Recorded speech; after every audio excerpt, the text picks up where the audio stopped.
Welcome to the ModeCast. We got J Money and we got Nicky Nick. What's up, Nicholas? How you doing? Thanks for having me. Of course, man. Me and Nick went to Grossmont College and we met in acting class. Were you trying to be an actor? Why were you in acting class? I am still trying to be an actor, but I'm an unemployed actor and I've never done anything. So. You know what's funny is I always thought when I was younger, that was like always my dream. Oh, I want to be an actor. The reason why I took the acting class was a skip speech class. And when I was in that class, I was like, holy shit, I do not have what it takes to be an actor.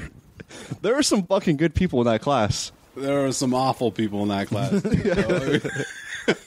Well, how did Ryan stack up with the awful people?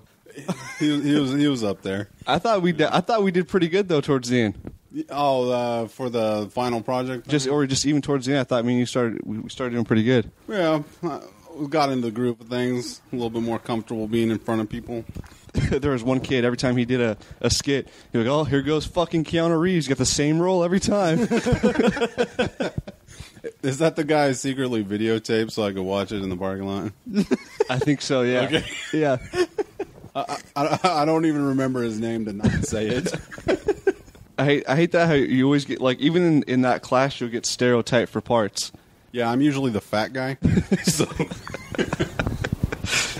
I've never had to be brought out of my comfort zone that bad, though. Oh, yeah? I think in the beginning of that class, I was like, holy shit. My mom used to sell this cream that you put on the clit so that it stimulates it, you know. And as a teenager, I would help my mom sell this stuff. So I've been outside of my comfort zone for a long time. That's so messed up. Hey, we had to do this one. We had to do this one part in our class where what was it? Oh yeah, we had to come up with something on our own. Either we can do just a regular skit, like me. I taught sex ed. That was pretty fucking funny. And then I convinced him because he could be a fucking comedian. He's got just the way he lines up bits, everything. So I convinced him. I was like, dude, you need to go up there and do a comedy bit. He was all on board, and then the fucking Dave was like, I fucking hate you. I should have never fucking listened to you. So he's like yelling at me all the way up until he goes. And he gets up there for the class, and he's telling the first joke he tells is when he got a blowjob. Tell this blowjob story. Sorry, Mom. Which one? No, the leather couch. I'll never forget that blowjob story. Yeah.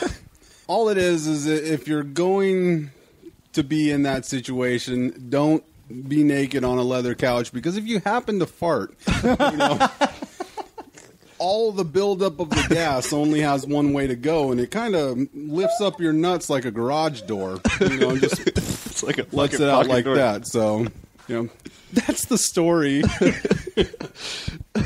He's all, I thought I can get away with the little sneaker. He's all, and then there's just like an air pocket of hot gas just right in her face. It's worth the story to not orgasm. Hey, I finished, but you know. Hey, our teacher did not expect, because you got to figure there's a lot of kids. There was a lot of there was, I don't know what, two of the kids that were in there were 16-year-olds. Yeah. So he's telling a blowjob story to the class. The teacher's like, "What the fuck are you doing?" Hey, welcome to college. Yeah, I'm in college. What did you get on that? I got an A. Damn, I got a B for teaching sex ed. I thought that was pretty legit. Ryan, I'm actually surprised you had such a hard time in that class, because you constantly were stressed out about that class. I was. Really? Yeah. Like, what about? I think just doing the projects, like the home projects. I think the only time I was really stressed out was when we had to do what the fuck's it called when you can't say any words and you're acting it out? Oh, like miming? No, that's not what it's called though. That's exactly what miming is, though. Yeah, I know, but no, but there's a name for it in acting when you're it's a silent fucking monologue. Mime. Yeah. Whatever. Fucking mime. Sounds then. like a mime. No, so you know what part I'm talking about? Talking about like the I know Charlie what you're Chaplin talking about, films. Well, sure. I don't know. So, anyways, all these kids have done like acting and stuff prior. They did it all through high school. So when the teacher would give directions, it was like self-explanatory to everybody else. To me, I'd be like, I don't know. Like I feel like I'm gonna go up there and have no idea. Like I'm not on board with what he's saying because it was pretty fast-paced. Right, Straight from the beginning. Well, it's because it was the summer classes, so they were condensed. Yeah. You know. And it was hot that summer, and I'm a big guy, and I sweat quite a bit.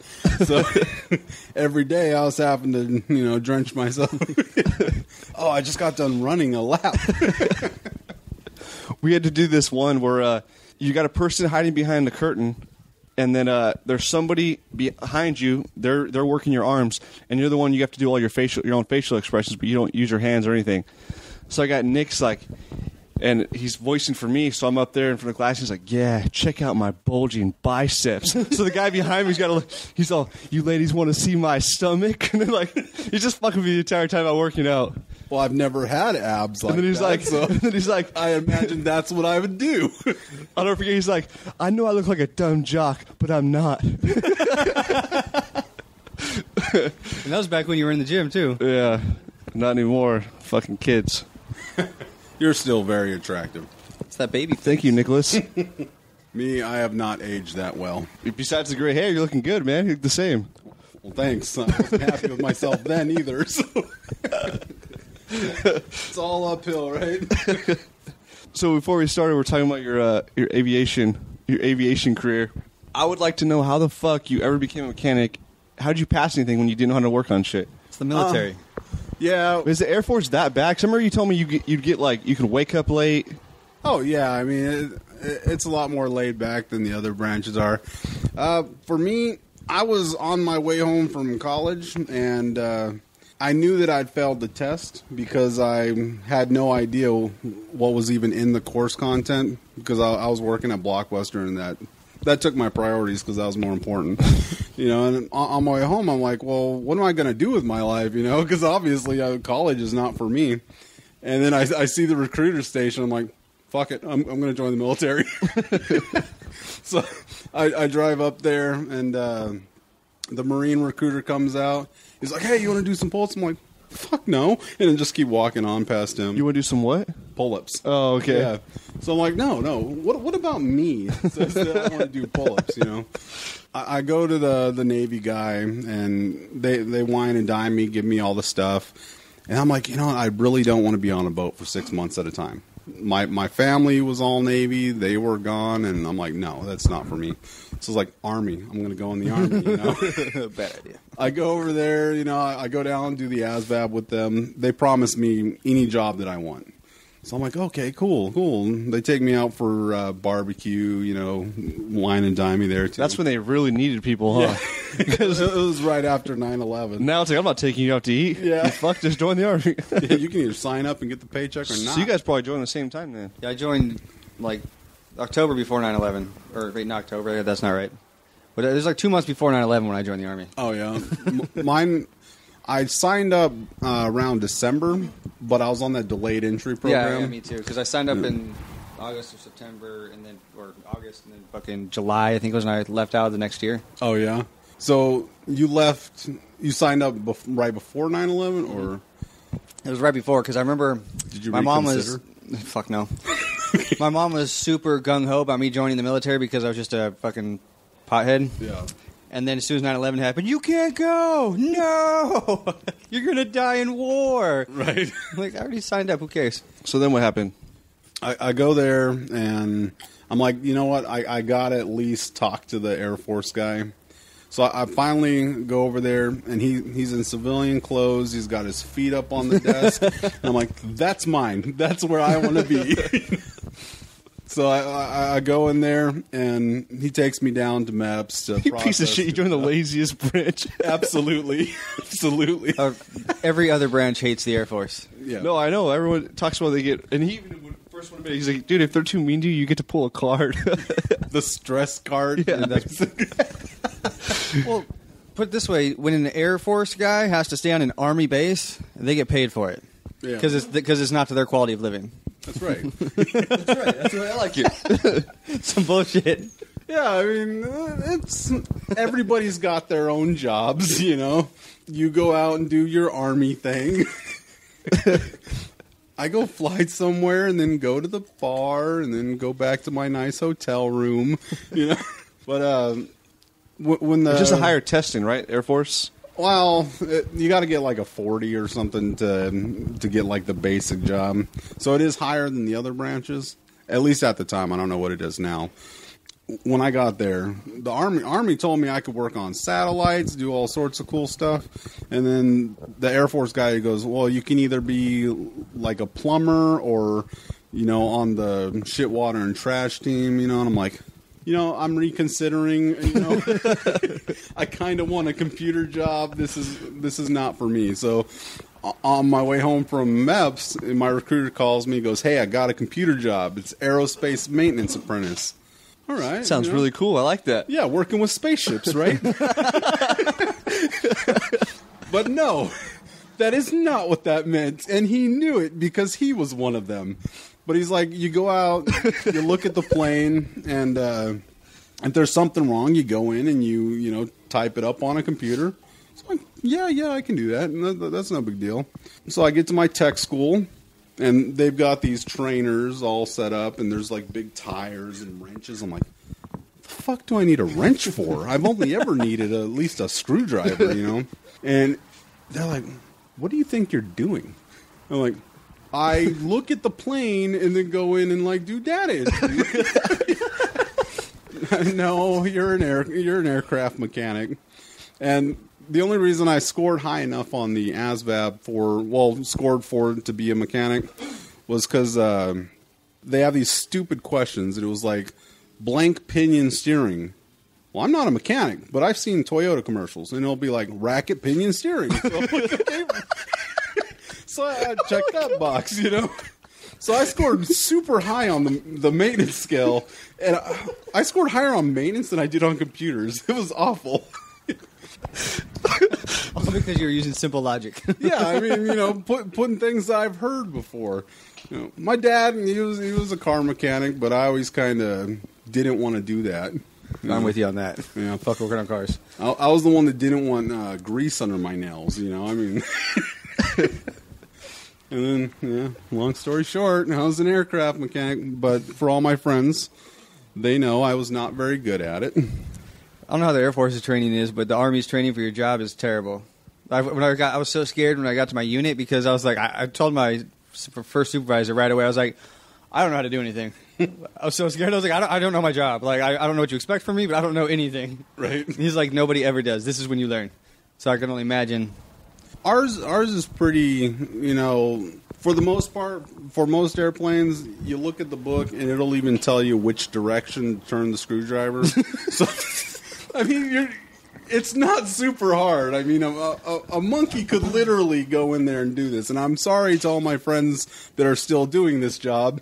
For the KC-10 that I worked on, we had federal aviation approved books. So we actually had the hard ones. It would say, replace this part, but not tell you how to do it. You know, so you'd have to use a little common sense, say, okay, well, obviously I've got to take out these screws, take this panel off, and change this part. But, you know, we're already well beyond my capabilities here. An example of my maintenance was we were down in Australia, and I was always more about wanting to go out and party and have a good time.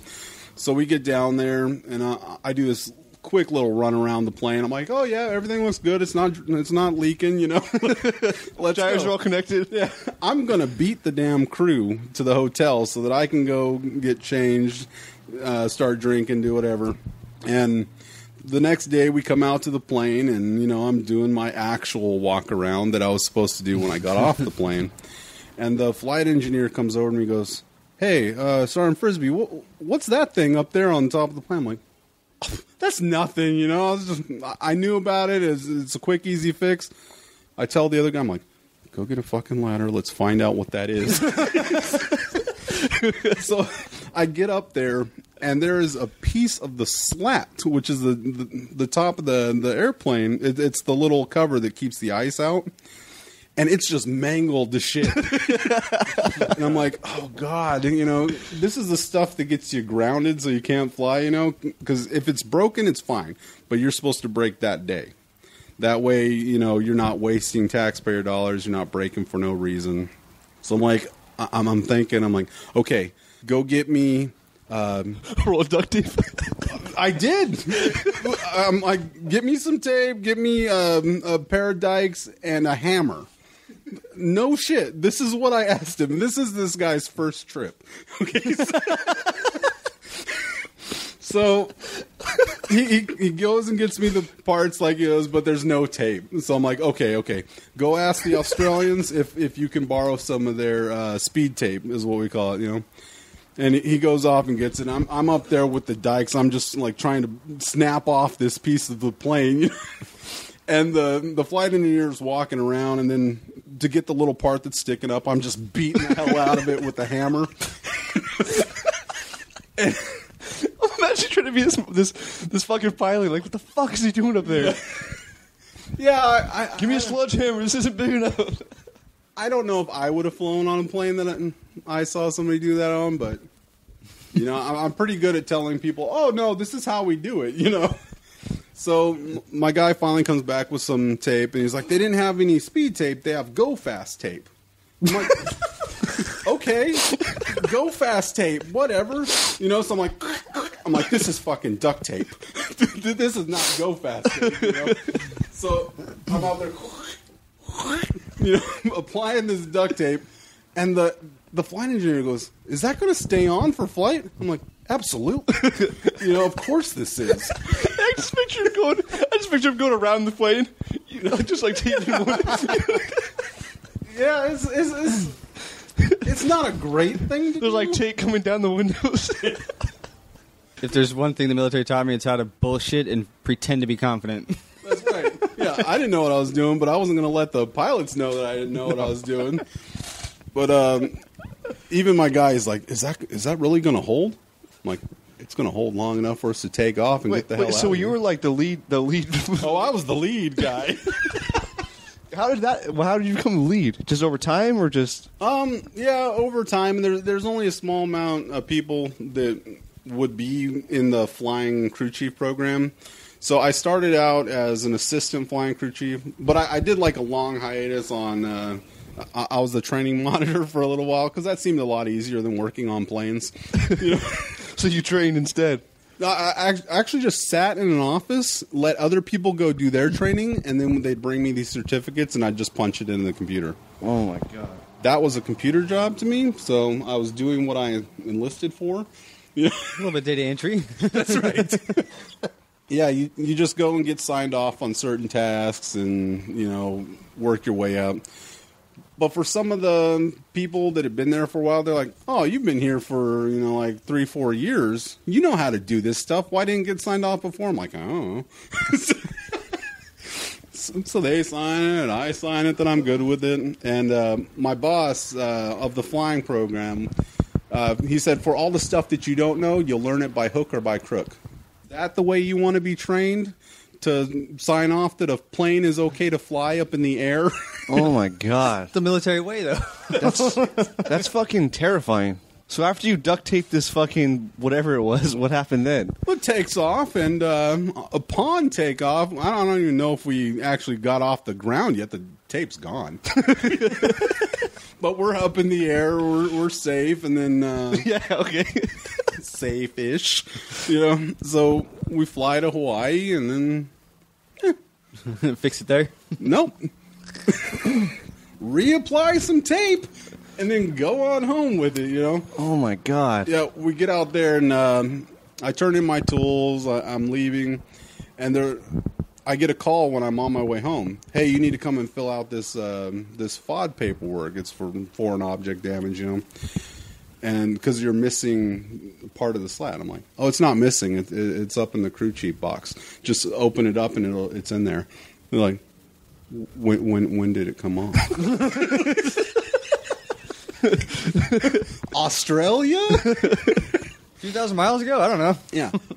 In my opinion, I saved the Air Force a lot of money. Because you didn't fix anything? If they would have had to replace that part over in Australia, we would have been there for months. No. Yeah. At home station, they've got all the parts, I was thinking about the money. I bet you were. Wait, so, like, wasn't that terrifying to you? You didn't know how to work on the planes, and yet you were responsible for all the maintenance on the plane? The trick is not to think about it. Oh, my God. Ryan, think about how much shit scared you at 21, 22. Nothing. But no, I think that would scare me, knowing that I'm the head mechanic and I don't know how to fix shit. No, because you really don't care. Yeah. Like, I'd have crews tell me, like, hey, Chief, come in here and fix this. And I'd be like, you guys are going to have to leave the cockpit so that I can take care of this. I'd close the door. I'm like, what the fuck do I do now? I'm looking around at the boxes, circuit breakers. I'm like, you can't see it, but I'm pulling circuit breakers out with my hand and pushing them back in. And eventually one of them would fix the box. So then I'd open the door and I'd be like, it's all taken care of. They're like, what'd you do? I'm like, don't worry about it. That's my job to take care of. You do your job. If I would just try to pick the smartest guys to be on my shift so I wouldn't have to fix anything. That's the problem, is they're all kind of like you. Yeah. We're all in the same boat together. Nick's like, I just pick people I like to hang out with. Well, that's what it is. You just want to. You're there with your buddies. You usually fly with the same group of people or similar people. It got bad when I was flying though. The flying crew chief scheduler used to tell people ahead of time to keep an eye on me because I had a drinking problem. No, I was fine. I enjoyed having fun and all that per diem I would spend at the bar like everybody else, but who knows? That's awesome. So you got to see the world, but you didn't get stuck on a ship the rest of your life. Yeah, that's what I was going for. The Navy, you get to see the world, but it takes like 7 months to get there. In the same amount of time, I can see that whole group within less than a month. We might be out for a weekend at a time, go to Vegas, go to whatever, or spend a week going to Thailand, Singapore, Japan, but boat life is not for me. That's so awesome. I think it's fucking terrifying, though, the fact that you're a head mechanic and still don't know dick shit. Tell them what you were telling me when Jeremy was inside right now about the bar of soap on your fucking van. Oh, yeah. I had this minivan, and it was making this horrible... This is after the Air Force, right? No, I was in the Air Force. This was my supervisor at the time that told me how to fix... My van had a whining noise. It was from the... Fan belt? The fan belt, right. Or the timing belt? Timing belt. Yeah. It's the one that you shoot the little light at? Yeah. Yeah. Yeah, and it's making this weird whining noise, and my supervisor's like, you just put some soap on it, it'll take care of it. So I go get a bar of soap. I put it down on there, and it like shoots out of my hand. I damn near took my hand off. And they're like, the car is not supposed to be on while you're doing this. And it's not supposed to be a bar of soap either. It's supposed to be liquid soap. Like liquid, something to pour on it to make it kind of loosen up. These are details that they did not give me. Does the toothpaste make more sense now? Well, it always makes sense because all I do is think back to when I was fucking 18, 19, 20, and you get you get advice, but everybody assumes you have common sense. You don't have any common sense at 20 years old. I was probably 26. There should be some common sense there. But I don't know. Working on a plane, working on cars, I don't know if that's all that common knowledge. I'd rather have a warranty and let Walmart change my oil. I mean, do you fix your own car? Regular maintenance, like easy shit, like a radiator, sure. But no, like figuring out a problem solving, hell no. Yeah, I mean, I can put gas on a plane. I can fill the tires. Beyond that, I need that book with me and possibly somebody else there, As a supervisor, I was the guy that could sign off the red X. So if I didn't know what I was doing, I'd just tell the guy, what does the book say? And he'd read it out of the book. I'm like, well, then do it. Trying to make him sound stupid? Fucking dummy, you can't read directions? Because I don't know sure the hell don't know how to fix it. We had ovens on our plane, When you take them out, there's a little cooling fan in the back. I'm assuming it's a cooling fan. I don't really know why it's back there. But I was teaching a new guy how to change the ovens out, So Wait, what do you mean by oven? Oven, so you can cook. You know, you could actually cook food up there. Okay. Yeah, it was like a commercial plane. So you spent a lot of time up in the air. Well, the DC-10 is a big-ass plane, right? Yeah, we were on the KC-10, so it's basically the DC-10, but it's the mid-flight refueler version. So we can refuel the fighter planes in the air. Oh, okay. Yeah. But I'm telling him, I'm like, okay, first step is to pull out the circuit breaker. Now, I'm telling him this, but I'm not actually doing it. You know? So, like, you just pull out the circuit breaker, I'm pointing to it, then you pull out the oven, and I'm like, you can reach in here, and I'm like, brrr. And I kind of pull it back a little bit just so I can see. I just tore the top of my fingertips off by the metal fan in there, and my hand is bleeding. Oh. So I really quickly put it behind my back. and I'm like, you always got to make sure you pull out the circuit breaker. So then I reach up with the other hand, pull the circuit breaker out, you know. Now the fan has stopped spinning, and it's safe. So I send the guy out to get some parts, and I'm like, oh my God, my hand's covered in blood. But I don't want anybody to know, especially the guy that I'm training how to do this job. So I bandage it up, and I spend the rest of the night with my hand in my pocket so nobody can see my bloodied hand. Dude, that's so funny. Oh my God. It's such a trip thinking back to like when I was in the Army, because now if I were to still be in the military, I would look at every person who had less than 5 years in the military like, you're lying to me right now. That's all I did the whole time I was in the Army, was lie to people. I don't know if I know how to fucking, I don't know. You're paid to do a job, and at the time, you know, that's the most important job in the world. If you don't get those planes across the pond, you know, the missions aren't getting done, people aren't getting saved, the whole cycle goes out. When I was done flying, it was at the point where, you know, we were doing this Air Force One mission up in Alaska, and we were going to take them over to some G-10 summit or something like that. And our plane breaks down, and I'm freaking out, you know, because I got to get this plane ready for Air Force One to be able to make it. Because I'm like, the president is not going to get there if it's not for me getting this plane ready, you know. So it's like the one time you actually care about your job. Yeah, it's what's going through my head. I'm like, we had a cool president. We had Bush at the time, you know. I wanted to get him to his summit, you know. But our plane breaks down. They're like, don't worry about it, you know. Fix the jet. We've got another one on standby. I'm like, what do you mean? The mission's going to happen without me? And at that point, you're no longer hard charging, because you know that no matter what, somebody else is going to take over this mission. That's when it's kind of done in your head, you know. It was for me, anyways. I know a lot of people don't think that way, but I'd say a good portion of the military does. Yeah. Hey, can you tell he lived in Texas for a little bit? We had the coolest president. We had Bush at the time. Well, I don't want to get too political, but what's your thoughts on the current guy? He's a retard. End of story. Yeah. Obama just makes it apparent that like the president has zero control over anything. I don't know. I liked having a president that was really gung-ho about our military. That, you know, wrong or right, he said we were going to go into Iraq. We went into Iraq. It wasn't, if they cross this line, we're going to go in and handle business. And they cross the line and they draw another line. You know? That's not a strong leader. I want a guy that, right or wrong, you know, he's going to cowboy it up and he's going to do what he said he was going to do. That's why I like Donald Trump. Oh, God. Dude, I love watching his debates. I just laugh the entire time. Me too. You're fired. That was a horrible impression. It's awesome because Trump's actually, it feels like he's mixing it up a little bit. He's not going to make president, but I feel like he's being more honest than the other politicians. Dude, so if I'm elected, you're all going back. It's like, oh my God. Muslims, Mexicans, you're all going back. It's like, oh my God, you're an idiot. He's got my vote. Hey, it's so funny, dude, but people actually believe, like, I don't know what we're going to do if he gets elected. He'll never get elected. You guys are all idiots. Yeah. He'll never get elected. That'll never happen. I'm moving to Canada. Yeah.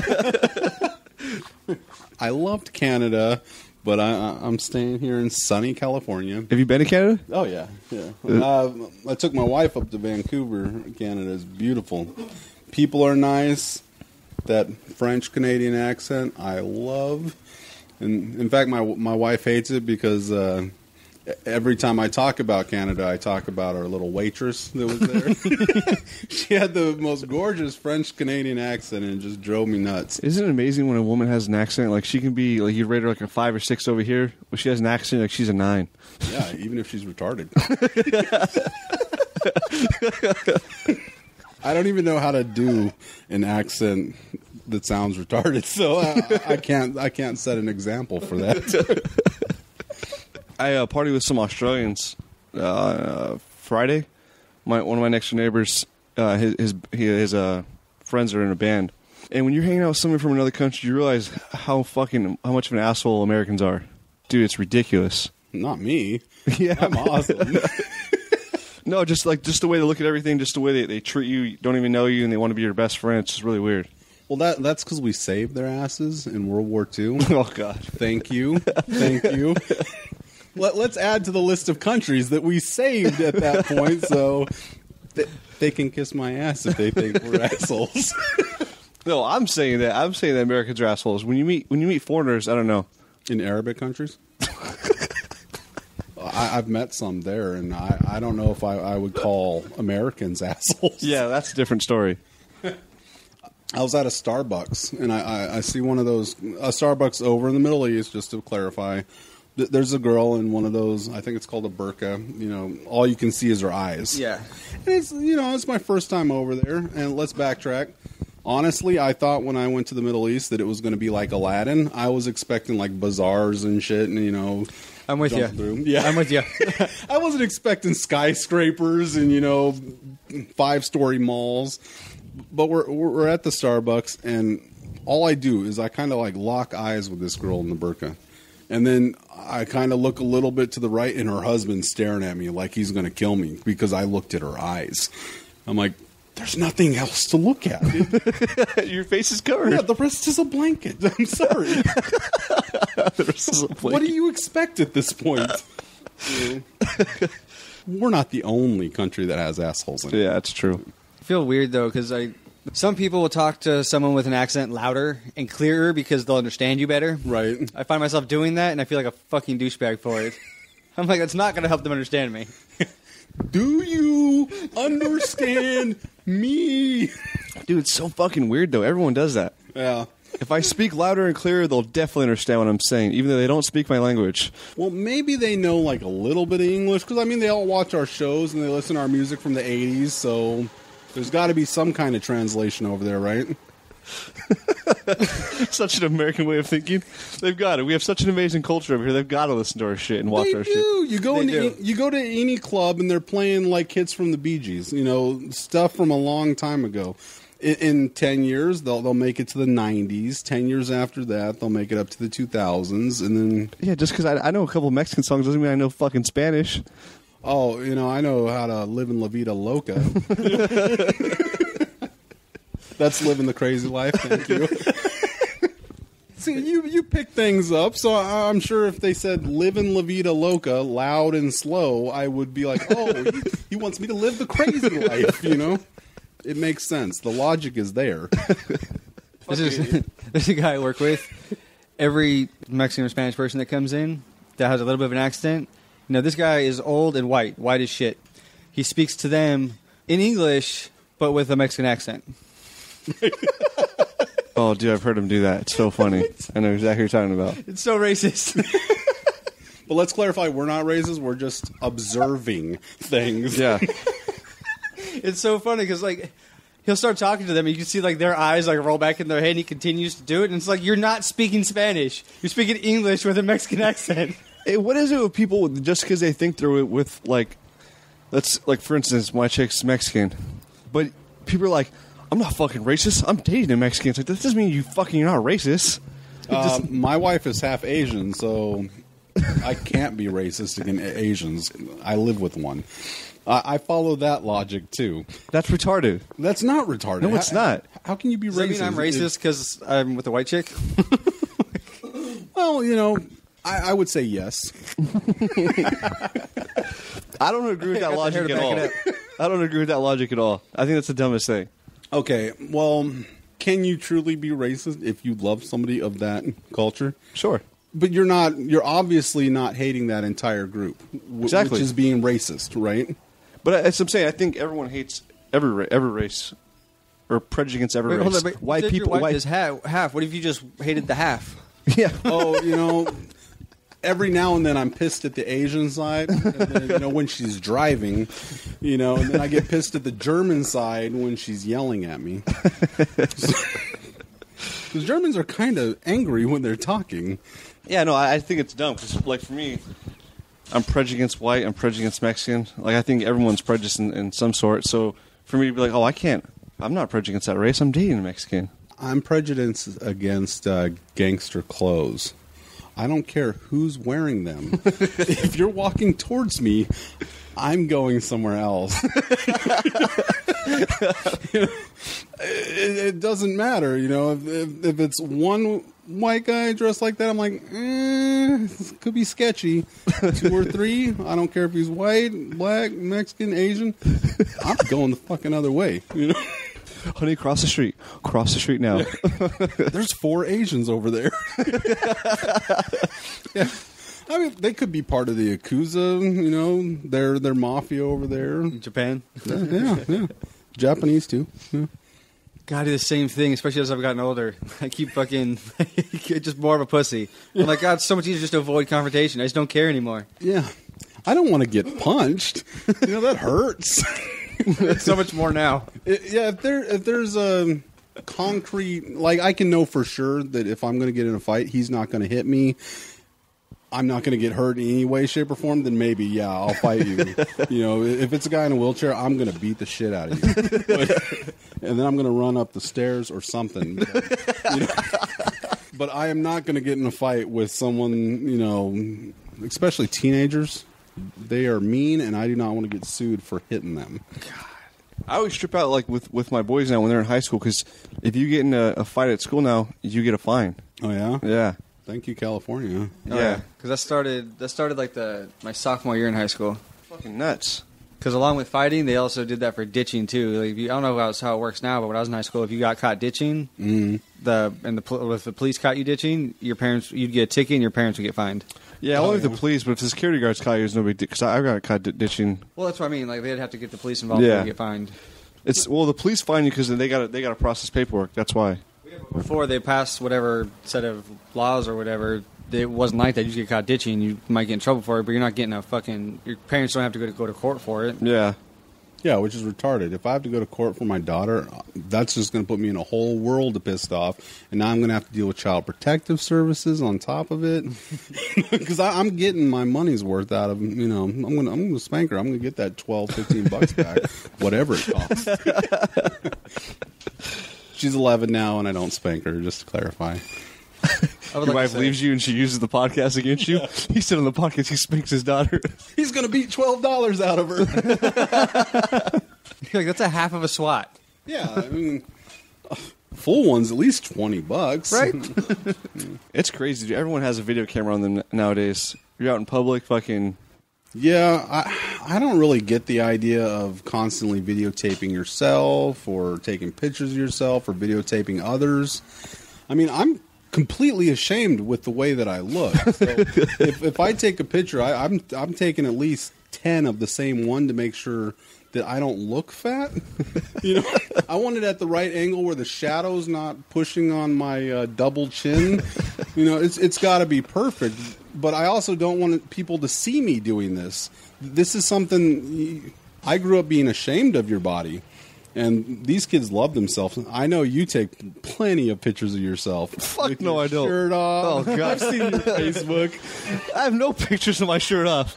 I'll pull one up right now, and we'll look at pictures of you without your shirt on. I'm trying to think which one. Actually, I do have one. Now I think about it. I was at top of Cowles Mountain. I remember that one. If you have to think that long about find another one. Not you have one, I can tell you there's not a single shirtless picture of me on my Facebook. Shit, I can't say the same. What? No, because I don't take pictures, but I get tagged in plenty of shit from other people. Right. And they take pictures of you with your shirt off, So my girlfriend does that to me. I'll Nick goes swimming with his shirt on. Are you that guy, Nick? No, Don't tell me you're that guy. I'll take it off. All But, right. I'm not going to photobomb anybody. If I see a camera out, all of a sudden the water's up to my neck. Hey guys. I'm not drowning. I'm perfectly okay. See your hand out of the water, thumbs up. That's funny. I don't like the beach very much, anyways. So the taste is gross, and We're not there drinking the water, Nicholas. well, true. And as much as I say I don't like the beach, the whole time I moved to Texas, I was like, oh, man, I wish I could go to the beach right now. Looks like you took the opportunity away. Now you wanted it. That's right. And now that I guarantee you've been back and you haven't been to the beach, have you? I went twice. Once was to do the grunion running, and they didn't show up. We just stood out all night trying to catch these little fish, and they never showed. It was pretty boring. And my wife's doing this awful thing where she wants to take a picture of everybody's feet in a circle, to show that we were there grunion running. It's cute, and I've got ugly feet on top of everything else. Oh, I'm right there with you, dude. I cut triangles in my big toenail, and that's because if I cut them normally, hangnail. Same here. It's awful. Same here, dude. My feet are horrible, dude, because of hangnails. I used to, for like 3 months, I had to go get a fucking pedicure after I got my hangnail surgery. Say that again. He wants me to repeat the pedicure. Have you been to the beach recently? There's a lot of sand in your vagina. Fuck you, man. They would actually dig in there and make sure that it didn't fucking grow back into my skin. But I had to get that surgery twice. It's fucking horrible. Oh, yeah? So be a man. Reach down there with that hook that's on the back of the nail clippers. I guarantee and pull that you. shit out. Fuck no. I guarantee yours was not as bad as mine. Mine was like grown. There was no pulling it out without cutting into my skin. Yeah, cut into your skin. Let it bleed a little bit. I would rather touch my own feet than somebody else touch my feet. I think that's gross. This is how bad it was. After the second time it happened to me, I went to my dad's house. I was like, "Dude, you got to help me. I can't touch it." So my dad's a hardcore. Once again, he's talking about his penis. my dad's a hardcore redneck. So he puts fucking Orajel on my big toe to numb it. Orajel for your fucking tooth. Yeah. Numbs it up and fucking went to town on it. Did surgery on my toe with Orajel. He went to town on your toe. It's a good dad. Just thinking of it as a penis. I'm just imagining putting Orajel on your penis and going to town on it. Thanks, Dad. But he's done that before, Hey, but not with Oreo. Yeah, I lasted forever. He's talking about a numbing spray. I'm teaching you things, son, so you can tell your wife later on how to do it right. Have you ever heard of penis numbing spray? No. No? Do you use this? I've used it. I was 19, and I dated my mom's neighbor. Fucking super. She was smoking hot. I remember I was like super nervous to have sex with her. So went to the fucking sex shop, got this numbing spray. It's called Studman 2000. Studman Product 3000. endorsement. Yeah. If Studman wants to sponsor this podcast, I'd be more than willing. No, so I go back home and I'm like, all right, for sure, tonight's gonna be a night. It says do not exceed over 8 or 9 sprays. So what do? Put like 13 or 14 on that bad boy, like really numbed it up. So we're in a place, we're watching a movie. I start making out with her, and she's like, "Oh, I'm sweaty. Like, not tonight. Like, I just got done with a girls' soccer practice." So instead, we dry humped for like an hour. Well, jeans against a boner doesn't go too well. So I got back home and my dick was bleeding. I rubbed my dick raw on my jeans. So it didn't hurt too bad because I was still so numbed up. So I get home, or I wake up the next morning and I can't even fucking walk. Like, there's a fat scab, the entire bottom of my penis. Like, it's miserable. So I'm, like, walking around like I got ass fucked all day at work. And I know that feeling. yeah, I bet you do. No, so I was at work, and all the guys were making fun of me. I couldn't even walk. My dick was scabbed up. Like, I couldn't even tell you this fucking pain. Like, it hurt so bad. So then she texted me at work, like, hey, I can't wait for you to come over tonight. Like, the girls are going to be at my mom's house. Yada, yada. I'm like, oh, great. So I got this fucking scab on my dick, so what I do? I go home and I lay down 15 sprays. So I'm like, oh, cool. I'm ready for intercourse. So we go over there, and I'm, like, trying to, like, get it where she doesn't touch my dick and fill a scab. So, oh, it's so bad. No, I've actually told it on a podcast. So we end up having sex, and Scab falls off. the scab falls off inside. I never say anything. I can only imagine the next morning when she went to go take a piss and just a fucking big ass scab came out of her. That's a blood clot, you bitch.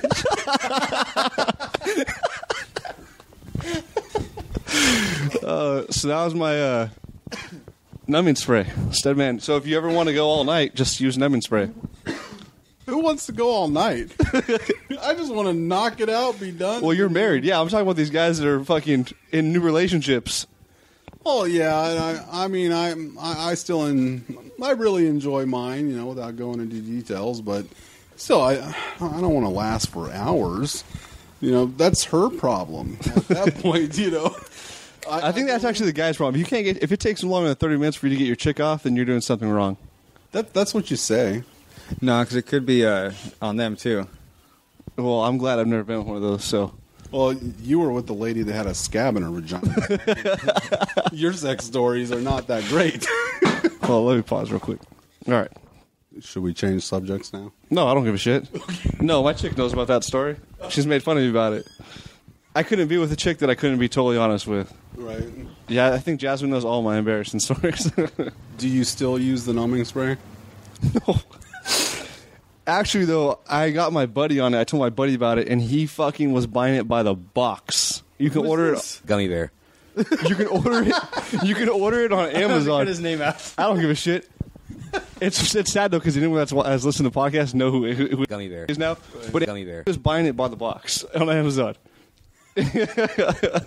Well, it's cheaper. I mean, you don't have to go in front of the counter. Well, no, and he was because this is when he was living with Gummy bear. So he would have it delivered here. He would have it delivered here. He's like, I'll give you one if you don't say anything. I'm like, I don't fucking need this. I don't need to pretend that I can last all night. Jasmine knows I'm a minute man. Yeah. That's your cut for keeping it quiet. Yeah. Which, fuck, he knows me too well. I'm not going to keep that quiet. Yeah. I don't share those kind of secrets with anybody. If I'm going to get something like that delivered to me, it's coming in a box, and that'll be the day that I'm waiting out. Nobody else is going to get that damn box, I was one of the guys that have like pocket pussies delivered to him and stuff. I don't know if I can ever go that route. I'd feel like a dirtball beaten off into a pocket pussy. I don't know. There's a big market for it. I mean, Look, looks like I have one. Sometimes it gets lonely on the road. Dude, my hand is fucking plenty enough. I don't need a pocket pussy. Have you tried one? No, but I feel like a dirtball washing the thing out. Well, don't wash it out. Just get one to try it. Throw that shit away afterwards. Then you at least say, I've experienced that part of life. Oh, I'm not saying I wouldn't use one. I'm just saying I wouldn't buy one. I hate when you go into those stores and you can put your finger in there. It's like, check out the real feel. And I'm like, at first you're thinking about it, you're like, oh yeah, that feels real. And you're like, what other fucking grease monkey is just his fucking finger in there? Probably beating off in the back, watching a movie, and then, he's out there touching that same thing, and now I've got grease monkey coming on my finger. Jazz and I went to a sex shop like 3 years ago, and there was those dolls that just came out that had like the real human like feel to them and everything. Fucking crazy. You touch the skin, and it feels like a human skin. You stick your finger in the vagina, it feels like a fucking vagina. The dolls are like $4,000 though. They're ridiculous. You stuck your finger in its vagina? Yeah, I did. There was a try-me and the butthole. Me and Jazz were both fucking like, wow, this is really fucking fascinating. You're getting hard at the same time. You're like, is this doing anything for you? No. Next thing you know, you're on Craigslist saying, me and my wife want to put our fingers in your butthole and your vagina at the same time. I can't imagine those guys that have to hide these fucking dolls in their house. Maybe they're not hiding it. Just leave it on the couch. Hey, babe, you want another beer? Well, they got those glass dildos that people put up on their, like their... Yeah. So people can see it. They're cool. They have little bumps. They got all these colors. Maybe he's got, like, different colored robot sex dolls. He's got a black one, a yellow one, a white one. Invites all his boys over. So I got so many chicks over here right now, you guys need to roll through. Stick your finger in its anus. It feels real. God, I watched this documentary on Discovery Channel or some nonsense, but it was about like odd or different relationships, and part of it was these guys that have relationships with these real dolls or whatever they're called. Well, they have a full-on relationship. I've seen that. I know what you're talking about. Because like one dude, like he would come home from work and like have her all set up and have conversations with her, have dinner with her, and He talked to, like, he's like, I love her. yeah, Like, I love her. It's a mental problem. Yeah. Straight up. Yeah, you're loving a doll. Yeah. It's like these bitches that are marrying snakes. Yeah. what? What? Yeah, you never seen that? No, Yeah, there was a big old thing on the news. I forget where she's from. Like, Jeremy's going to Google it. Google it. It's, Is this Facebook news or is this real people news? no, it's real news. This chick, I forget which country she's in, but yeah, she marries a snake. She was in love with a snake. Just type in woman marries snake or some shit. Google finds it. Thank you, Google. Google's got retard lingo like me. You know, I worked on this this trial, and they had this guy's his search history up on the wall for everybody to see. Wouldn't that be the worst thing possible for people to see your search history up on the wall? Say you did something awful and they had to check your computer. What do they have to check his computer for?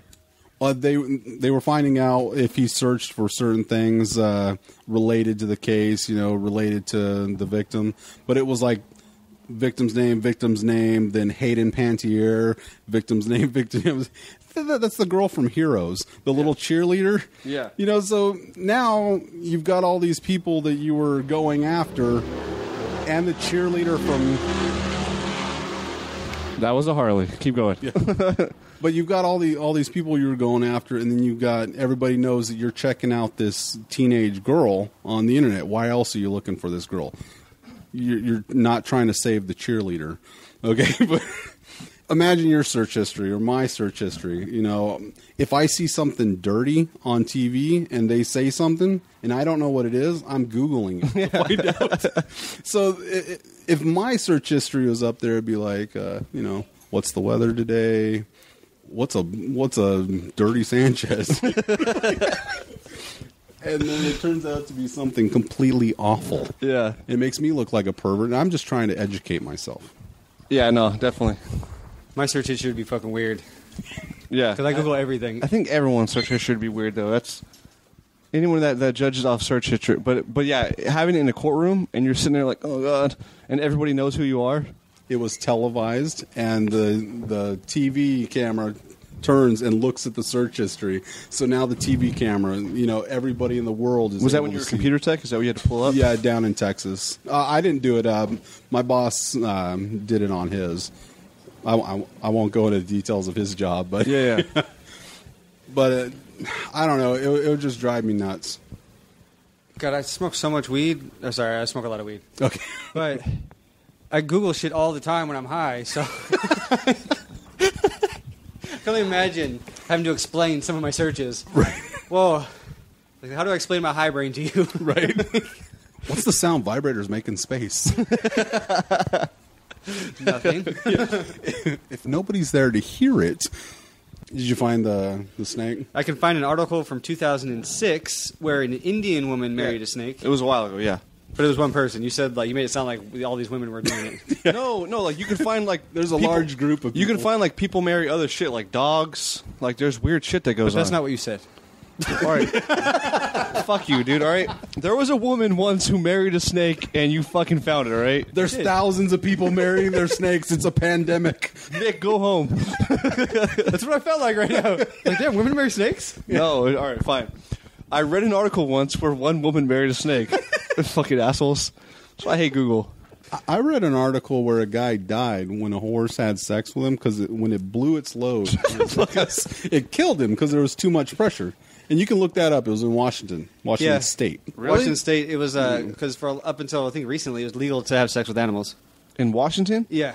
And But in all the other states, it was illegal? yeah, there's actually a video out there you can watch where the guy gets horse fucked to death. That's great. So his load was so strong it killed him? Yeah. You ever seen a horse load? Yeah, actually on Jackass. Steve-O drank it. It was great. It was so nasty, like looking at it in like the big ass cup, like there was so much. When you got to censor out something on a Jackass movie, it's pretty filthy. Yeah. That last Jackass, that sweatsuit, I've never watched something and wanted to throw up. Jackass is so bad. Because it goes back and forth from laughing your ass off and wanting to throw up. Yeah. I laughed on the sweatsuit. I thought it was funny. Now, it was funny. Until he drank it. Yeah, when we started drinking, I was like, Because all I imagined was it like how much sweat was from his ass crack and like the leftover shit because all those fuckers are so dirty. That's when it got me. I was like, you're drinking fucking feces right now. That was Preston, right? Yeah. The big guy. Yeah. He's so fat and sloppy. That, and he was farting in there too. Ugh, God. Well, if somebody else is drinking it, you might as well add a little bit to it. Wouldn't you fart? Yeah. I would try to be at that point, all right, now I'm just trying to get ratings, so I'm going to fuck with you even more. I'll take a little piss in there too. They are rich. So I don't think so, dude. I watched Johnny Knoxville? Johnny Knoxville, yeah, Bam. Are rich as shit off Jackass, not everybody else. But Right. like, especially the Jackass show is going through like what the guys made off the whole like Jackass like seasons. Nothing, dude. Well, you know what Steve-O made? Steve-O made off the first season? It was like a couple grand, right? $1,500. Yeah, it was like Nice. it was like nothing. That's so shitty. Yeah, because they got paid per stunt, Oh, yeah? and it was like $1,000 for something that would like dangerous, and $500 for something that's not gonna risk your life. Man, they should have gotten a percentage at least. I wouldn't do that awful stuff. But I mean, the movie they would have had to make more money on. They made money off of it, but not what everybody thinks they made. Right. 'Cause everybody thinks they made buku money, but when really it was Johnny Knoxville and Bam Margera that made all the money because they came together, and you had Johnny Knoxville from his like Big Brother crew, and then Bam Margera from his CKY crew, and Right. they came together and made Jackass, and then Steve-O was kind of like the odd man out because he made.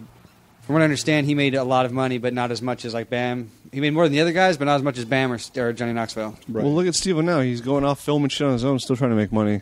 Well, he was doing that Wild Boys, too, though. I mean, Yeah, they so did he had Wild other Boys, shows. and then he got sober, and now Steve-O does stand-up comedy.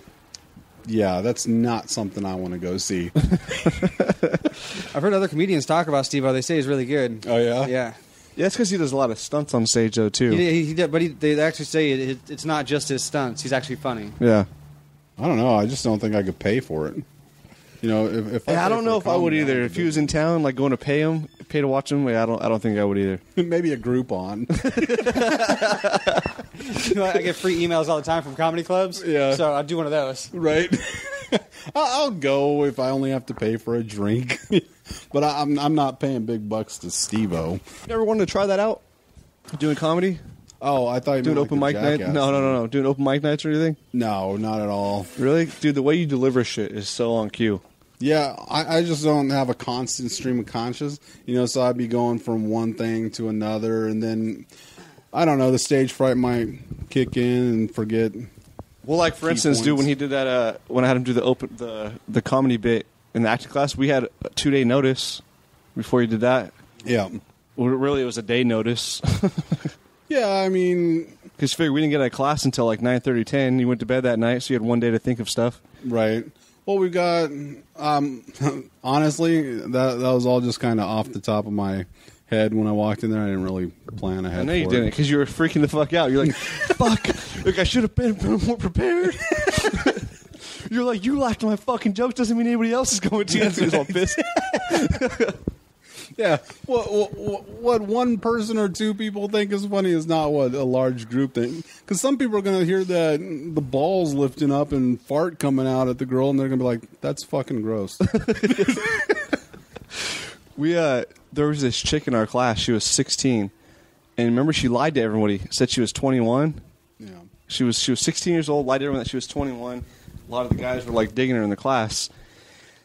It was until like a week into the class, the teacher was like, "Hey, I had one of your brothers in my class, and he told me that you're in high school." Dude, everyone was like, "What?" There was a couple guys. Remember the black guy Mike in our class? He was hitting on her, yeah. and she's like, "No." She ended up running out of class that day, like crying. It was like, "Oh my god, that's how you get guys in trouble, right? Right there, what you did."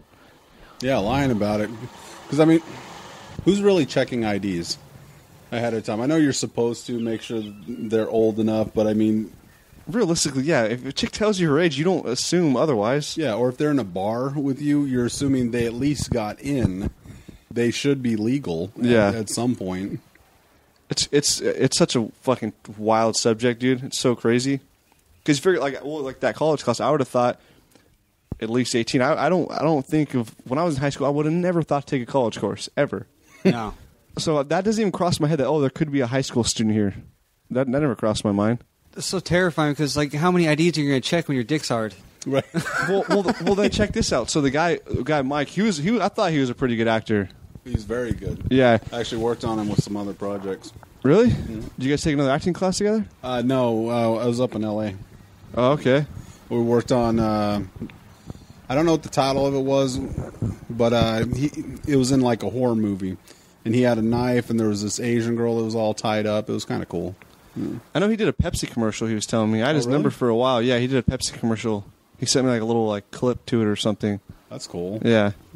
Man. Maybe he didn't send it to me. I know he said he was going to send it to me, something like that. I don't think because I'm like thinking, did I ever watch it? I remember he was telling me, like, yeah, I'll email you the clip. I don't think he ever emailed it to me. Well, in that case, I was in Pearl Harbor. Yeah. I'll email it to you.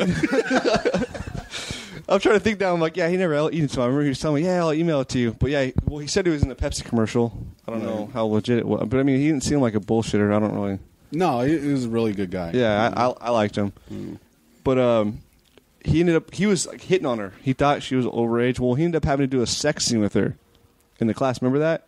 Awkward. Fucking Very awkward. And then you're like our buddy Kevin. So the entire time he's making jokes, he's like, "Do you think she came?" But they have to they put Chris Matthews is waiting out in the. But her parents are there, and like they had to put the sheets over her, and he's like, "Oh," and she's like, "Oh," like she's 16, and she's like faking orgasm. I mean, it was fucking really weird to watch. And he's like close to 30, right? Yeah, he was like 30 then. There. Yeah.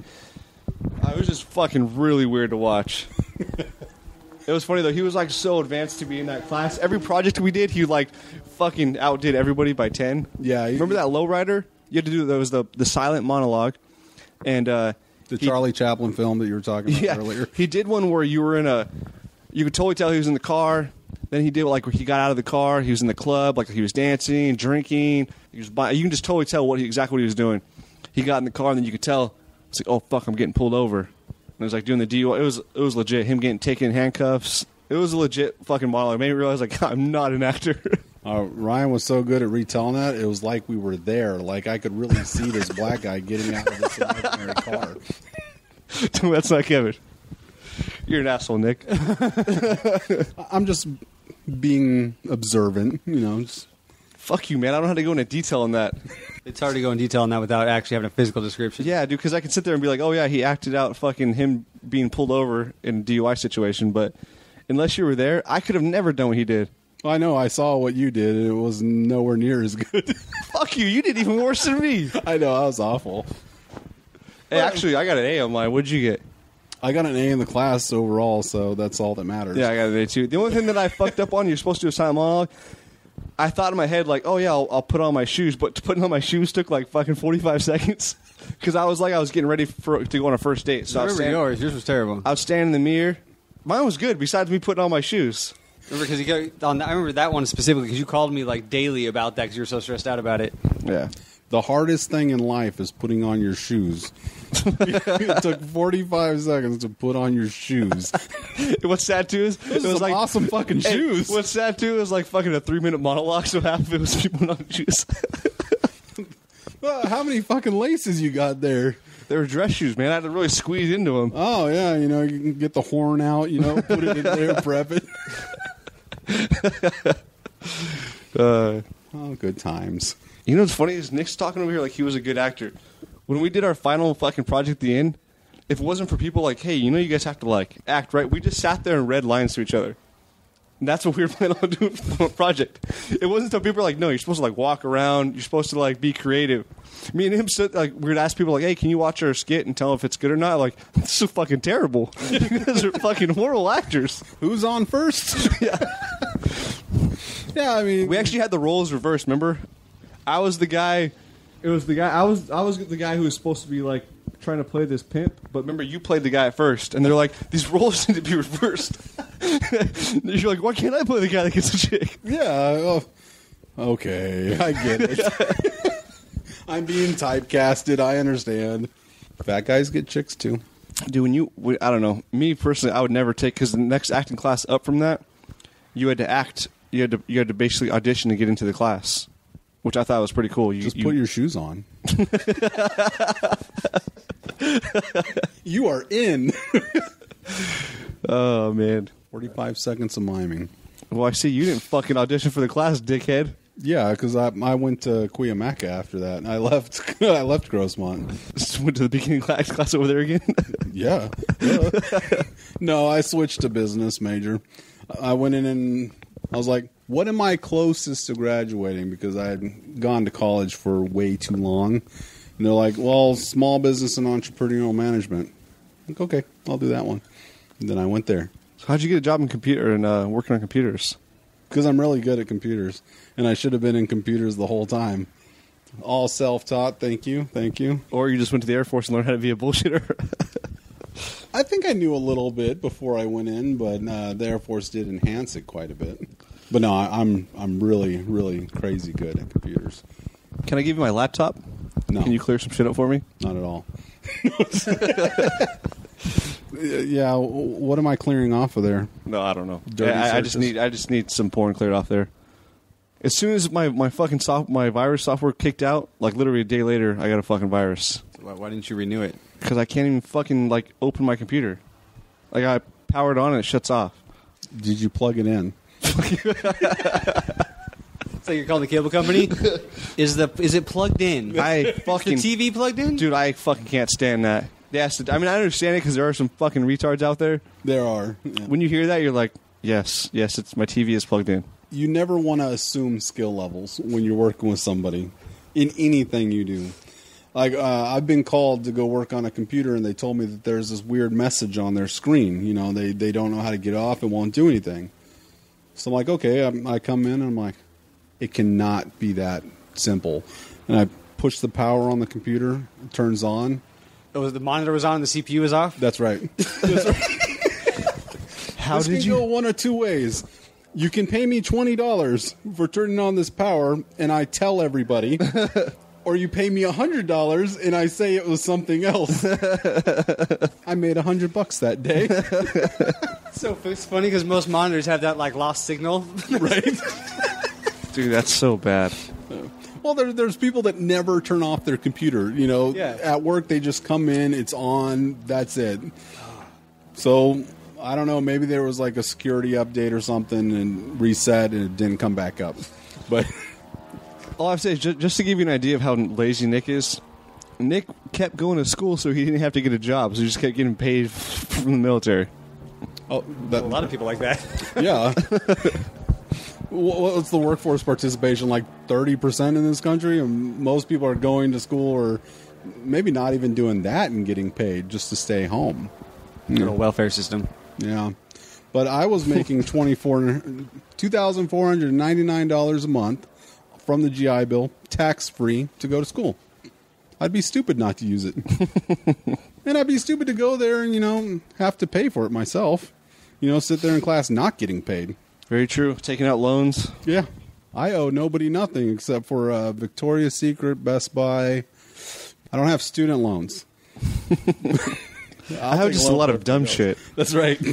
I'm an Elite Plus member at Best Buy. That's how much crap I buy there.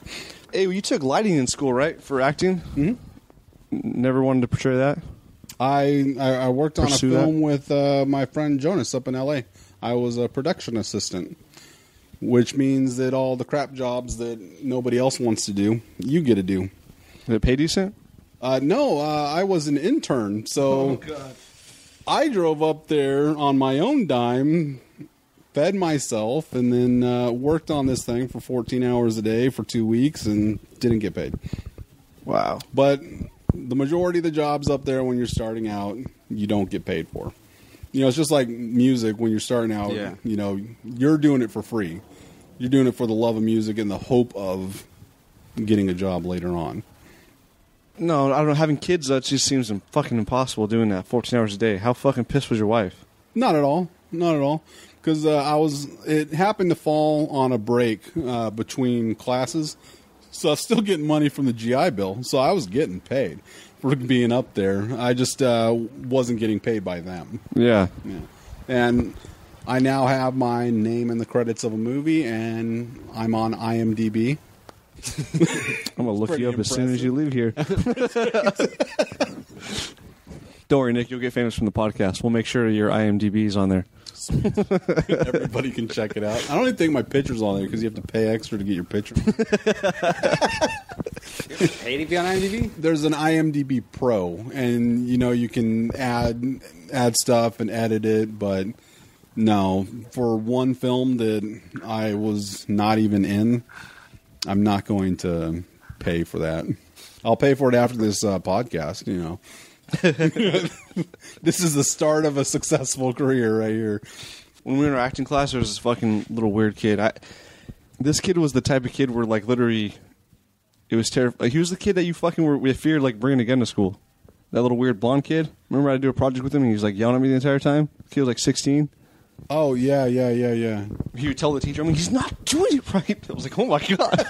The creepiest shit or what? Yeah, dude, and Nick would just make fun of me the entire time I had to work with him. I had to do one project with him, and it was fucking exhausting. Well, when you were bullied your whole life like I was, you got a lot of source material that you can then push on to other people in a bullying fashion. I am very pro-bully. A lot of people aren't. Bullying is bad, but I think it helps you grow. It helps you how to handle stressful situations. I went to La Mesa Middle School for a little while, and we had this group of, they're like 7th or 8th graders, they all stuck together. And I was just this little chubby kid, with the, smart-ass attitude. So I'd go up and, go up to this group, and I'd bark at them like a dog because I called them the wolf pack. I'd get them all wild up, wanting to beat my ass, and I'd just take off running. And I'd go find a teacher, and I'd be sitting there talking to the teacher, and, they're like, I'm going to beat the shit out of you when you're done. It's like, no, you're not, because I'll find another fucking teacher. And by the time I'm done here, the school bell's going to ring, and the next class is up. So. Oh, that's so great. It's like reverse bullying. That's right. I'm going to pick the meanest fucking kid in the whole place. I'm going to make it so he can't beat me up. I don't know. And I was also the kid that sang Disney songs in the cafeteria. I was just a real big fan of Disney songs. So I was that weird kid. Did you have the roller backpack and everything? Did I have the roller backpack? Yeah. No, I don't think they had that when I was in, like, grade school. How old are you? 27. Okay, so we're pretty close. But yeah, I don't remember having that in grade school. Who's the older brother here? Jeremy. Well, I said I had gray hair, so. Yeah. Oh, actually, you guys went to the military at the same time. So and he looks a little weathered. Well, I'm actually a little weathered from last night. I was told that, did you go to 6th grade camp around here?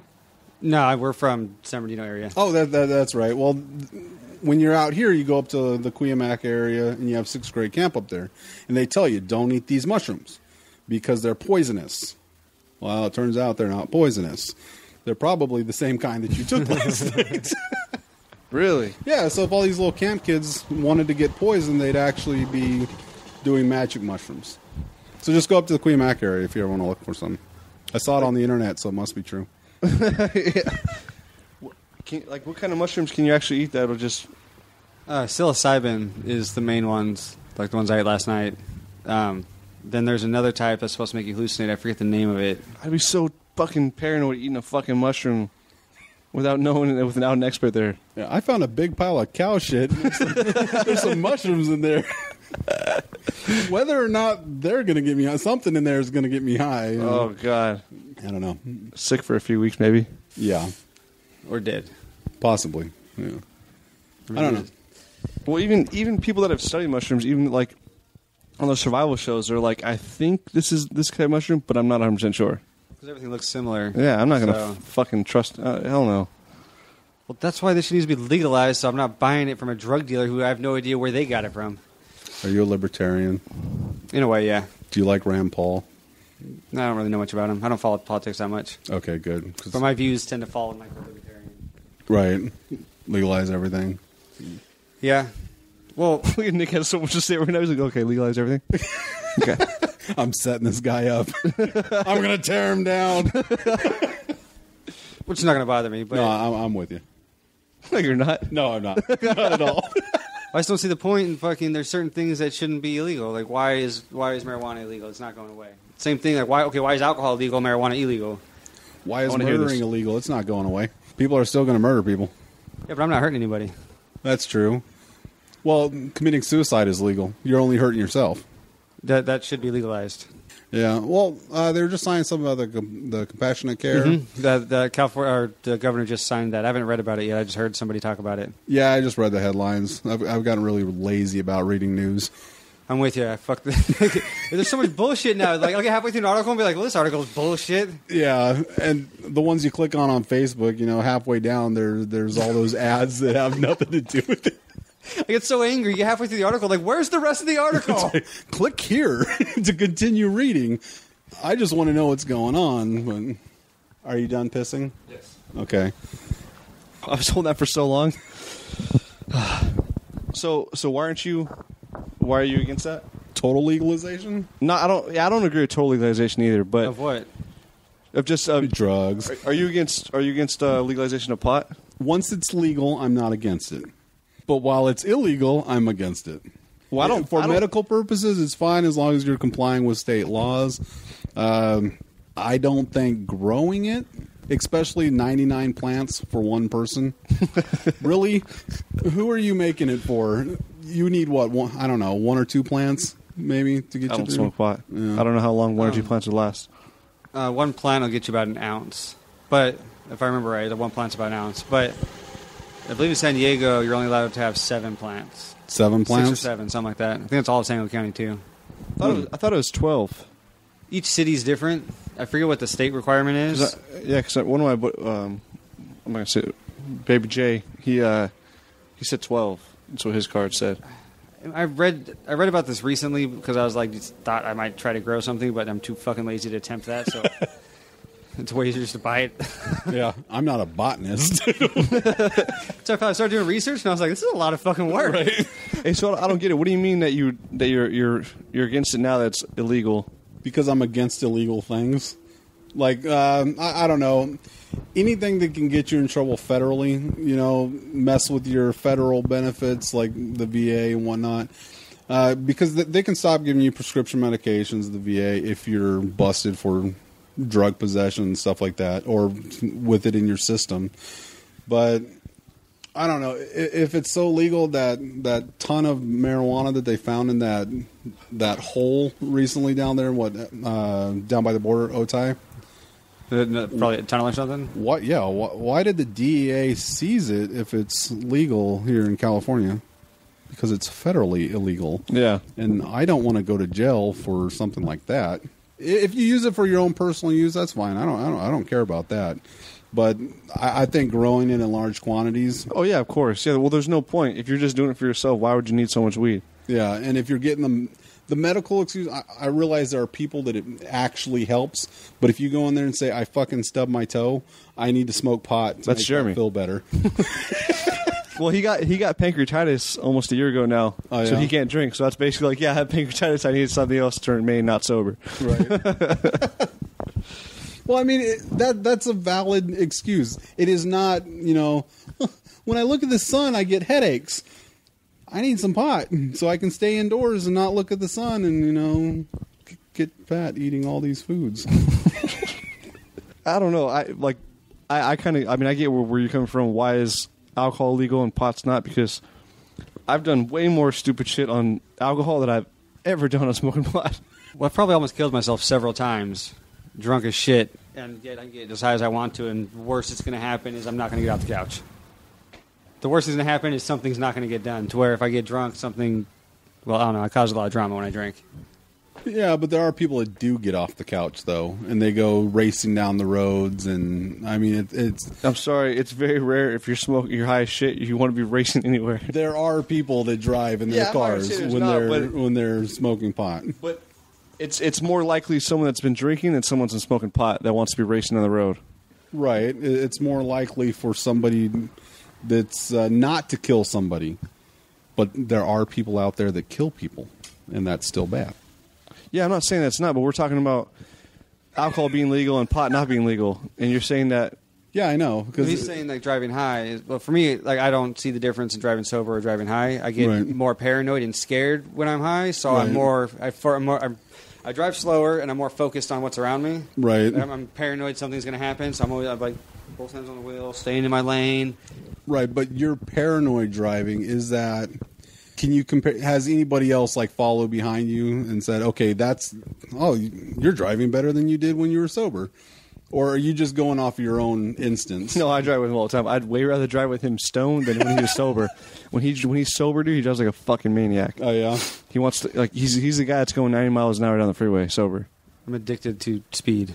Well, you're in a Ford Focus. I got it. I'm on the bike. Oh, the motorcycle. Okay, I was going to say it was. Well, he's got a Ford Focus though too, and that's what I'm saying. He goes 90 miles an hour down the road. Yeah. Right. Yeah, I'd way rather be in the car with him. And I don't smoke weed, so it's not me sitting there. I want to leave because I can smoke weed. No, like right. My job, regardless, would not allow me to smoke weed. We deal with law enforcement. Right. But I'd way rather him fucking high than sober driving. I can tell you that all day long because he scares the fuck out of me when he's sober because he wants to get there in fucking 30 minutes and know where we're going. Right. I mean, there's cases to support it, and you might be fine on it, but there's other people. Oh yeah, of course. Yeah. Do you have a PlayStation? No. Well, they let you look through other people's cameras, and they have their little PlayStation shows or whatnot. And there's guys in there with like semi-automatic rifles out there, and they're sitting there doing, rolling the pot, getting it all in bags and everything. They're like, we're legal in the state of California, they're showing their pot cards, and I'm like, I don't think that's what it's intended for. No. And I think it's an excuse. Yeah, see, those are the clowns that you understand why it's illegal. Right. Well, how do you feel if it was legalized and treated like alcohol? If it was taxed, regulated, everything, I think they'd have to figure out a way to tell, to make it safe for drivers. Because, I mean, you can blow into a breathalyzer and they can say, okay, you're over the legal limit.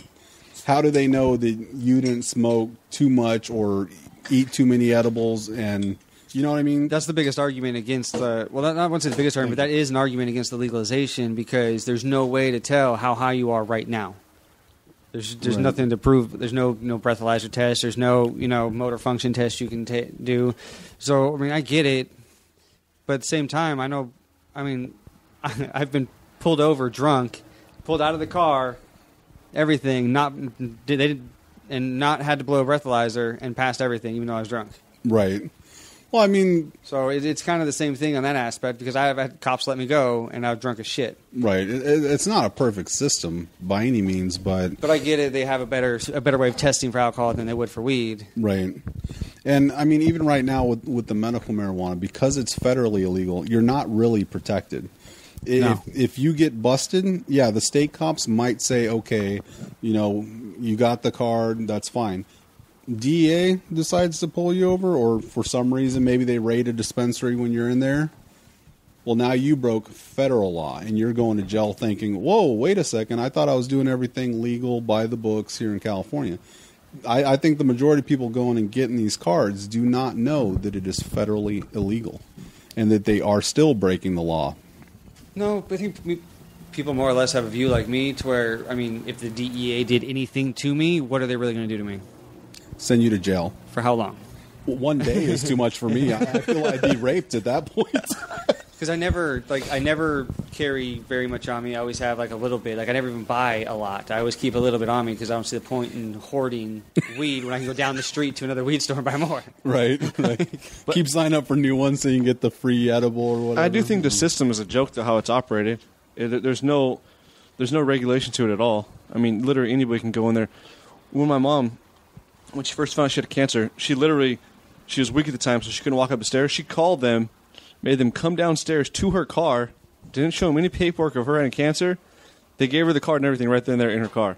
Right. I mean, that's ridiculous. At that point, it's like, all right, well, those are the ones that get raided more often than not because they're not being they're not following the rules of the law. But that's pretty much any of those shops that you can go in and basically make up any little stupid, like, oh, I have leg pains. I have chronic leg pains every day. Yeah, they won't even check they don't even check your medical records. You can go in there and you're there to pay the $50, $75, whatever it is, and then they hand you the card, and then all of a sudden I can have 99 pot plants in my backyard. Yeah. It's for personal use. I'm not selling this. I'm not, giving it to my friends. Yeah, no, that's definitely a touchy subject, especially for fucking a pothead. Yeah. Which I'm not, but I don't know. I guess I understand it. Right. I understand just because I've seen, like I said, I've seen more people do dumb shit on alcohol than I have ever on weed. I've seen people do dumb shit sober. Yeah. But you know what I'm getting at. I Yes, think, I know. I think you're more bound to do something fucking absolutely retarded on alcohol versus weed. Right. No, I get that point. And it makes sense. But I don't know. Once it's legal, fine. I'm okay with it. You know, it's just like this is probably my second beer since July 4th.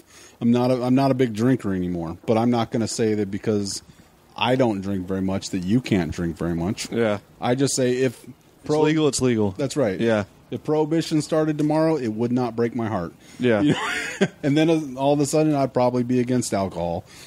Why is that though? I don't like you just. I don't know. Maybe I was raised as a goody two shoes, and you know, I was the kid that was not ditching school or you know anything like that. If they told me I couldn't wear blue, I wasn't going to wear blue. You know, I don't know. Just my personal. What was your upbringing like? Did your parents drink or anything like that? Oh yeah, my dad drinks. My mom just occasionally drinks. It's not even a big thing at our house.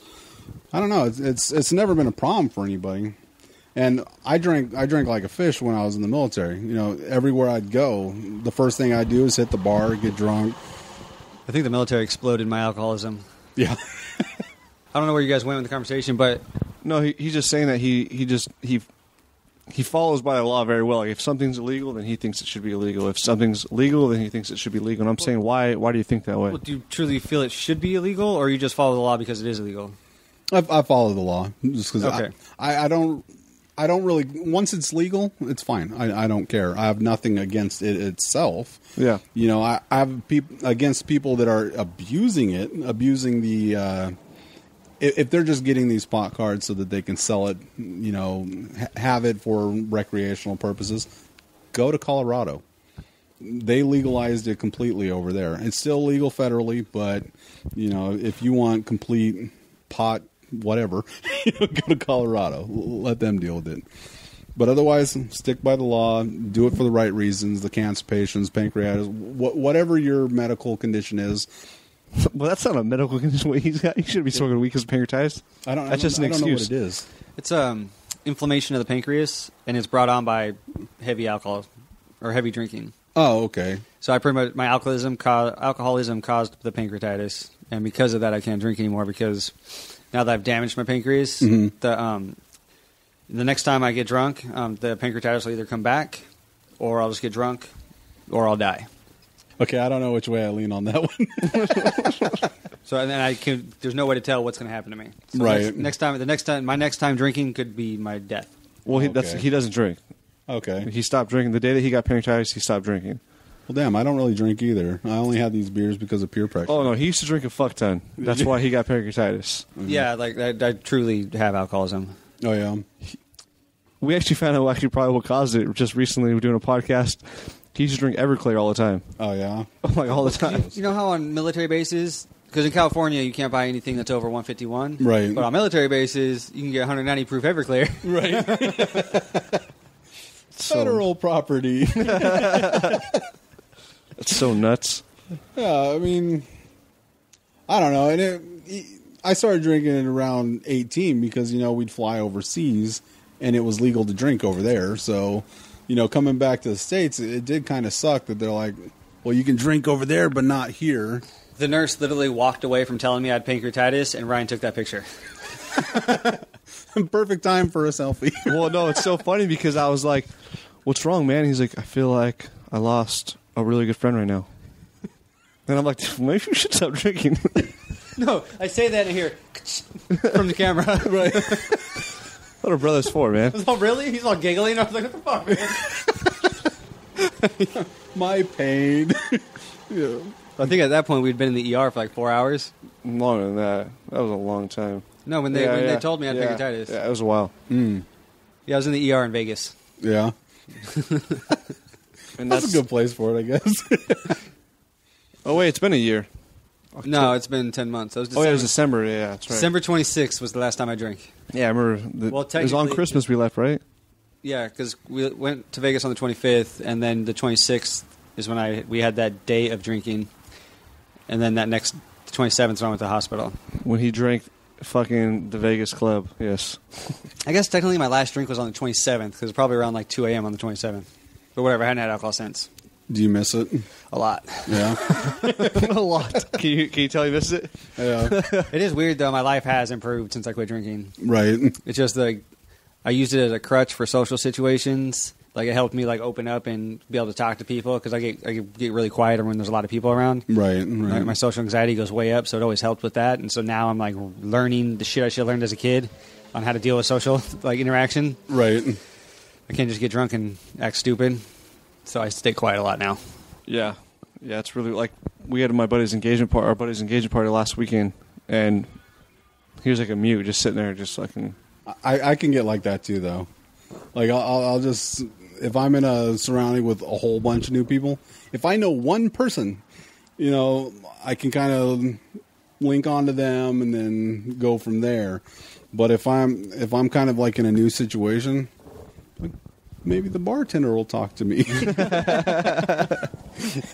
And it's not like on TV. They don't sit there and, you know, let you tell them their problems because there's all these other people there. Fuck that. You go to a dive bar, they'll definitely let you tell them all your problems. Maybe. I don't know. I can't remember the last time I was in a dive bar, though. It had to have been before 2009. 'Cause I pretty much stopped drinking after I got out of the military. Jeremy was poisoned once at a dive bar. Oh, yeah? Visine. I blame you for that. Yeah. Did you do it? No. No, there was just a bartender who had a thing for me, and so we go in there, and I used to be a dick to her, so we go in there, and she's like, "You're a fucking asshole." Well, she made us our drinks, and I don't know why I did it, but I switched my drink with Jeremy. Well, you didn't even drink yours at all. Yeah, I gave it to this black bra that cool shit at the bar. She was like chomping up this, so I switched drinks, and then I gave her Jeremy's drink, and then Jeremy drank my drink. But this bartender, she always had a Visine in her purse, always, like never failed. And that night she was like, "Fuck you, Ryan, like you're a piece of shit, yada yada." I was like, "Okay, whatever." And then we got poisoned. I love you so much, I'm going to make your brother shit himself. I was like, because at first I was like, dang, I drank too much. But no, like I was shitting and puking nonstop. No, but we got done working on Jeremy's condo. Jeremy's getting ready to rent it out. And we had 2 beers and a Jaeger bomb. And when Jeremy was drinking at that point, like that would have done not even a slight buzz. Yeah, I didn't have enough to get like beyond fucked up, and you didn't have enough to be buzzed. So the next morning, I didn't have to be buzzed because we had more than a few beers because she kept bringing us free beers. That was the nice thing about going. Beers. Drink up, asshole. It was so bad. I just got in the tub and turned the shower on because like I was tired of like trying to keep doing 180s from the ass to like mouth. Just pissing out of my ass and then puking. It was fucking miserable. Like, I've never had a hangover or anything like that. Oh, my God. I've never... So you're in the shower shitting and fucking throwing up? I'm trying not to. I was trying not to. Disgusting. You're still getting tired of ass to mouth, so I just got in the shower. Dude, it was way better than shitting on the floor. Oh, that's disgusting. I remember, too, that was when I lived with Terry. Oh, man. I've had that, though, where I'm on the toilet, you know, and I got to throw up, and I'm like, where'd I go? So then all of a sudden, well, the shower's next to me, so I'm throwing up in the shower. I've never gotten in there and then just... Shit, yeah, that's pretty rugged, dude. I wasn't letting loose. There's some shit. I wasn't letting loose. I was just trying to maintain. That was the most miserable and uncontrolled I've ever felt. Like, I had zero control. That would have been drinking stoppage for me. I don't think I'd ever drink again at that point. Well, I was convinced that it wasn't booze. It was the Visine, 100% the Visine. I started Googling after he told me that. I was like, I don't know what happened last night. Like, I was like beyond fucked up. I got food poisoning or something. And he's like, instantly was like, maybe your drink got poisoned. And I was like, what do you? I was confused. He started telling me more, and I was like, dude, I hate you so much. Yeah, dude, I was so afraid to like tell him like, I switch your drink. Yeah, I switch your drink. There was a gut feeling, dude. I was like, Jeremy or me. I started like researching like what Visine would do to you, and there's like anecdotal stuff that would say like yes, like that would cause you to like have diarrhea and vomit and whatnot, and there's anecdotal evidence to say no, that would never do that to you. So I was like, there's no like hard evidence to say like yeah, this will fucking poison you. Right. But I'm gonna go with yeah, it did. But it's a known thing though with bartenders. Because even my neighbor, she's a bartender, and she even told me, like, yeah, I've never Visine someone's drink, but I've always wanted to. I'm like, what? So you had a gut feeling not to drink the drink? So I gave it to my brother. That's love. I just did the old switcheroo. Yeah, this is not going to be good. You try it. It was funny, too, because she brought us those drinks with a big-ass smile that night. Yeah. So that was the first, because it was a busy night at the bar, and like what she would do, because we'd always hang out on the patio, and so she'd always come smoke a cigarette and talk to us, and every time she'd come smoke a cigarette, she'd also bring us a drink. And so she brought us, Jaeger bombs, and she's a big old smile, all happy. I just get it and down it like nothing, and then, yeah. She was batshit crazy. Sounds like it. Yeah. She poisoned you. Where are we at? 140. Yeah, let's wrap this up. I think it's no time. Hold on real quick. So I got a quick question. How do you feel about states or the federal government stepping on the state's toes with state laws? I think it's ridiculous. I know it sounds like a contradiction, but as of right now, because they're enforcing that power, over the states, even though they shouldn't, anything that's not covered by the Constitution should be left to the states. But during the time which it's illegal, if that's what we're going back to, or if it's just states' rights in general, I think the states should have the rights to govern themselves and take care of their own things. Anything's not covered by the Constitution. But overall, for just the drug case by itself, I think that while it's being enforced by the federal government, while it's still illegal, then it's illegal. But otherwise, yeah, I think states should definitely be able to govern themselves. Yeah, no, 'cause I completely understand what you're saying. Like, I don't think you're like saying that anything negative about weed. It's illegal, so you're not going to fuck with it, which makes sense. It's fine. I get it. I've been well, like I was telling you the podcast we did where I told the story about when I was in Iraq. That truly, because that would have changed my life forever had I not been the person I was at the time. Because I was an outstanding soldier. I just had this extracurricular that I did that is not approved of. Right. Because all my work was done, and I was always on top of shit. I was like that squared-away guy that liked to do dumb shit.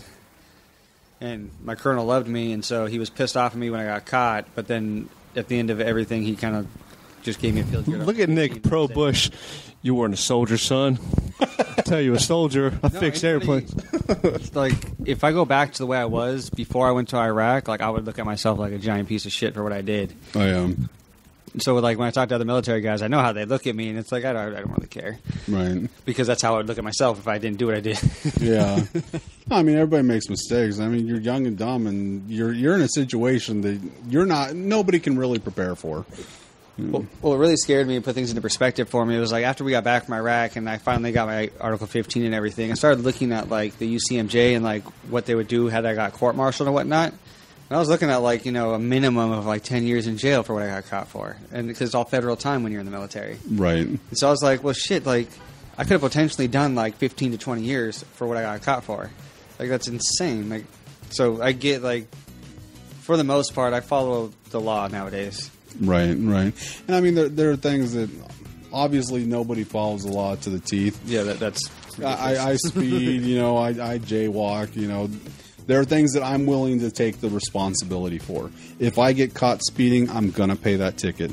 There are things that I don't want to do to where, I'm not willing to steal from somebody because I'm not willing to go to jail. Yeah. I do not want to spend the night in jail, prison, whatever. But I think as long as you go in with the understanding of what the consequences could be, and you're willing to take responsibility for that, then by all means, do what you need to do. Just know that you can, and you might get caught. That's what I hate about the whole marijuana thing and people. That's why I try to stay, like, quieter about things. I don't need to be out there, like, flashing it, like, oh, it's legal for me to smoke weed. It's fucking. I mean, I kind of do that on the podcast, but Right. But it's I hate how people get like that. But then it's like if they get in trouble for something, they're like, "Oh, what the hell? They're just fucking with me." It's like, well, you're being an asshole. Right. Like, Yeah. There's no reason because I doubt if I doubt if I got pulled over by a cop, they would fuck with me for weed. Like, I'm not putting it out there. I'm not trying to be an asshole about it. I have no idea. I lost my train of thought right now. Where was I going with It's that? the weed. I'm going to go with it's mushrooms. All right. We can wrap this up. I said that question. Nikki, awesome having you on, man. Thank you. Thank you for having me. ModeCast out. ModeCast out.